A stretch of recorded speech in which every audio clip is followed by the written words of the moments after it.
नमस्कार दोस्तों। Uniform civil code का तूफान पूरे देश में फैला हुआ है and I am sure you all are aware about it and you given your opinion in the law commission of India.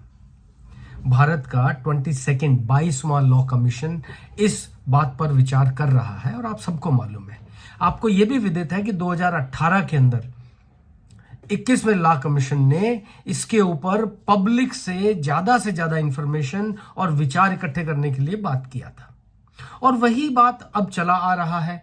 इसके बाद हम बातचीत करते हैं, देश का कंसेंसस लेते हैं और यूनिफॉर्म सिविल कोड को लागू करते हैं, पर अड़चने बहुत हैं। हर किसी का अपना अपना इंटरेस्ट है, हर कोई चाहता है कि मेरा मुद्दा हल हो।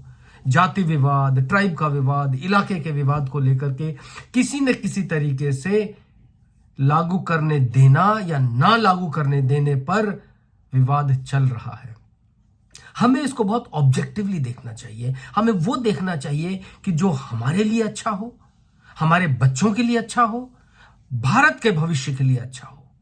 कोई पॉलिटिकल पार्टी, कोई इंटरेस्टेड पार्टी या कोई और अगर हमको इन्फ्लुएंस करने की कोशिश करे तो हमें सजग होने की जरूरत है।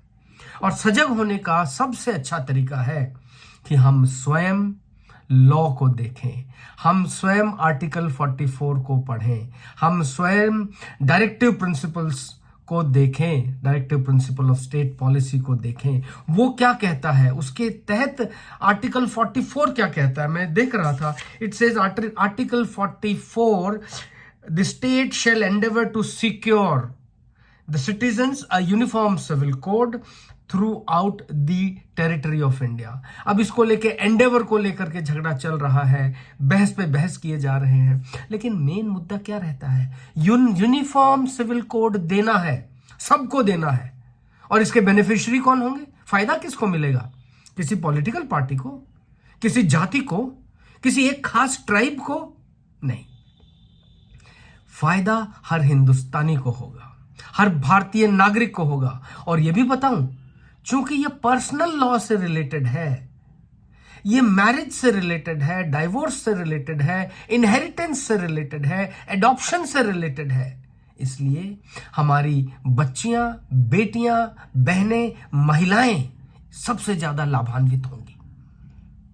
आज मैं अगर सिर्फ इन चारों मुद्दों में से एक को लेकर के बात करूं, सिर्फ अगर मैं शादी की बात को लेकर के बात करूं कि पूरे भारत में शादी के लिए, मैरिज के लिए एक रूल होना चाहिए। जाति पाति धर्म जो भी आप कहें मान लीजिए, अपना फॉलो कर लीजिए, कोई मना नहीं करता है। लेकिन शादी की उम्र क्या होनी चाहिए? 18 हो, 21 हो, 25 हो, लड़कों के लिए अलग हो, लड़कियों के लिए अलग हो, हर धर्म जाति के हिसाब से अलग हो। ये शायद एक रास्ते पर लाने की जरूरत है।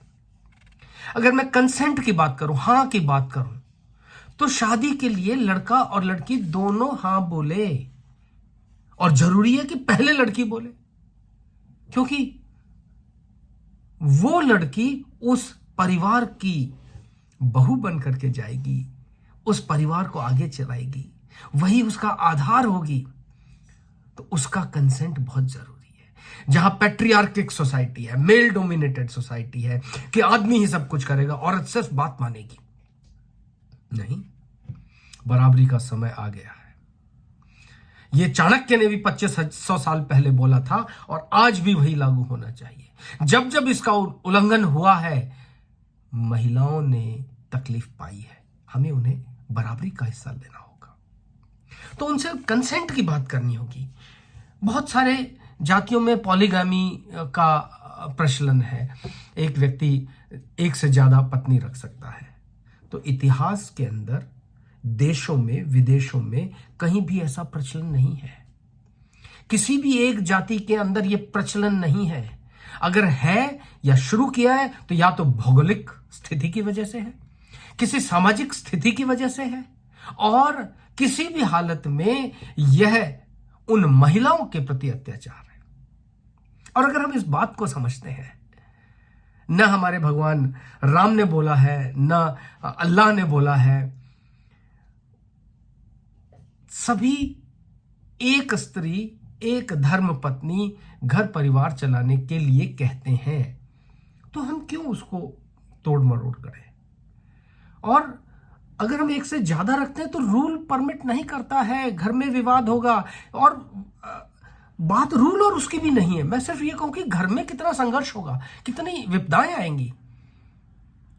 इन सबको देख करके अगर हम एक पत्नी के साथ रहें तो क्राइम भी कम होगा, उतना ही कम कष्ट होगा, सभी को मारधाड़ उतनी ही कम होगी। ये बात समझने की है कि एक मैरिज एक्ट पूरे देश के लिए लागू होने पर यह सबके लिए फायदेमंद होगा, और हमारी महिलाओं के लिए, हमारी बेटियों के लिए तो अति उत्तम होगा। जहां इसके अलावा बच्चे कौन सा धर्म पालेंगे, शादी के बाद परिवार कैसे रहेगा, एक ही परिवार में दो जाति की महिलाएं या पुरुष हैं तो उनका वो कौन सा रूल फॉलो करेंगे। एक रूल हो आसान हो जाता है, विभाजन करना है तो आसान हो जाता है। कल दूसरी बात करेंगे।